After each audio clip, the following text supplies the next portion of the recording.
This is our Forex blog for Wednesday, September 14th, 2011. And like most days, we really want to buy the strong ones versus the weak. And last night, coming up to midnight, the dollar and the yen were both very strong. The Australian was weak. It looks like the CAD might have been weak. Let's scroll the euro back here and see if the euro was weak. No, not so much. Let's see about the pound. It wasn't weak also. Pretty much the CAD, the New Zealand, and the Australian. The Australian and New Zealand, they're longer time frame trends, which are on the bottom.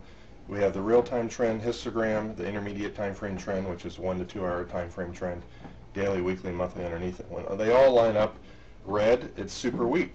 And when the other one lines up super strong, you usually have pretty good trades. So you're looking to sell the Australian dollar and Australian yen coming up to midnight and probably up until about 2 p.m. when the dollar loses its strength. Here's the Australian dollar, and you can clearly see on the chart that it falls a considerable distance, over 100 pips. My Fibonacci profit target level was the low of the day, and you can see a nice little bounce off of that.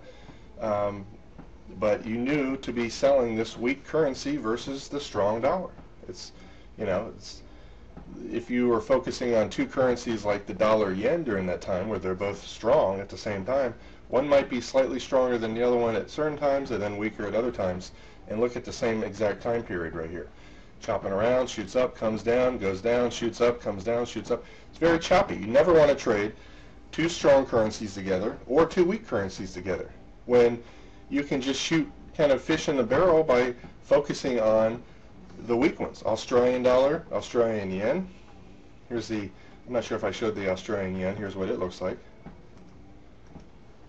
You notice the same exact thing.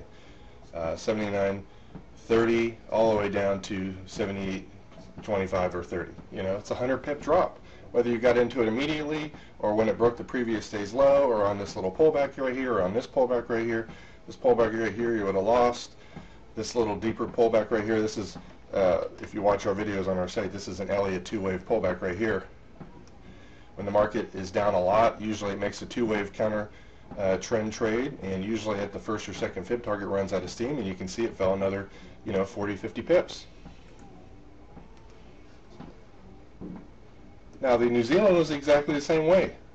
Week before midnight and up until about maybe 1:30, right? You can clearly see that. Not quite as weak as the Australian. The weekly and monthly trend down in the Australian, slightly up in the New Zealand. So you're not as likely to get as many pips selling the New Zealand dollar or New Zealand yen as the other one. You can see this drop from about 63.30 all the way down to 62.60. It didn't quite make 100 pips like the other one did. But you still had plenty of opportunity to make money selling this. Here's the New Zealand dollar.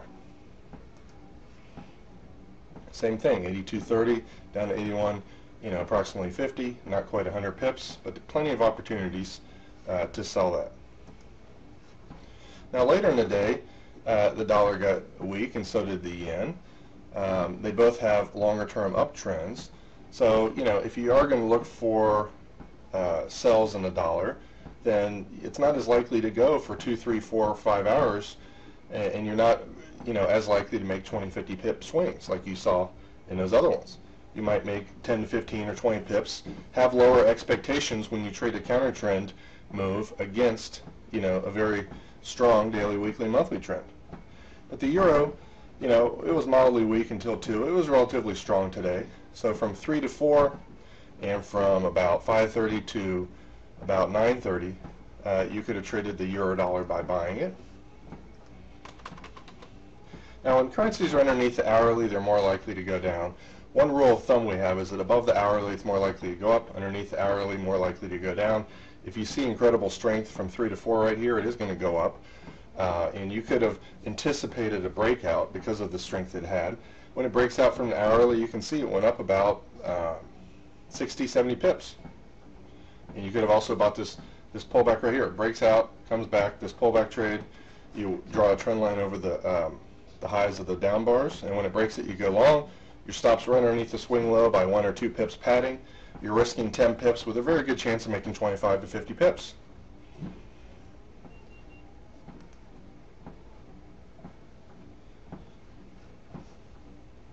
The pound, you can see, is down on all time frames, not quite to the same intensity the Australian has, but at 2 o'clock right here, or 2:30, I should say, it's weak on all time frames. The dollar's not strong anymore then, but the euro is. So you could be looking for euro pound buys as well. This isn't one of those default charts I have up, so I'm going to bring it up right here. We'll look at it from 2:30 to about 3:30, and then once the pound's strength disappears again at 5:30, it's been pretty much weak from then on out. Here's 2:30, and notice, it went up about 25 pips. You get a pullback rate you might have bought right here, you would have lost on that one. Pull back again, you buy that one, that was a huge profit. And then I think it was the strength disappeared again at 5:30, and ever since 5:30 it's pretty much been weak. The euro's strong, the pound's weak, and you can see just very nice moves up. Since I mentioned it earlier, the Elliott two-wave pullback, this is another perfect example. Strong trend up, down, 2 waves down right to the fib target area, and explosive 40-50 pip move off of it. The Elliott two-wave pullback in the direction of strong trends I find is very high winning percentage, and it also, because the market's pulled back so much, if it does return to the highs and it stalls it and makes a double top or double bottom, it's still a considerable number of pips, and everything you do should be focused on what's the likely reward versus how much I'm risking. If you're risking 10 pips and you have a good chance of making 40 or 50 pips, you don't have to be right even 40% of the time to make good money. So, and on top of that, that particular trade works a very decent percentage of the time. The Swiss, the weekly and monthly trend are down, but it's for the most part showing more peaks at 80 of green than you see of red. Very little weakness and a lot more intensity. The intermediate time frame trends up, the daily trends up. You can certainly, when the trend resumes right here at 4, consider trading that against one of the weakest ones. It was the pound, but the pound's no longer weak right there. And the Australian is, quite weak, and it has been. So selling the weak Australian versus the semi-strong Swiss. The Swiss isn't as good as the dollar or the yen because the longer-term weekly and monthly trend are down in this one. But if you watch this at 4 o'clock, here's 4 o'clock, you have a nice, beautiful counter trend move up. Your trend line's underneath the lows here.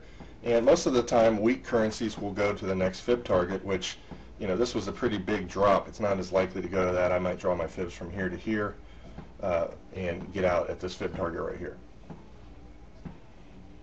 But short around 9022, out at 87. You made over 30 pips in there while risking maybe 10 to 15 pips max.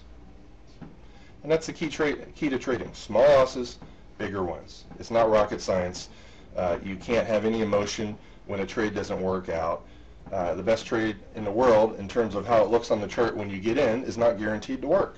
You could lose, your entire initial risk. But once a trade goes your way 5-10 pips, move your stop in half. Once it goes your way 10 to 15 pips, move your stop to break even. And that way, on trades that really don't pan out, your risk is gone very quickly into the trade. And that's another way of minimizing your losses.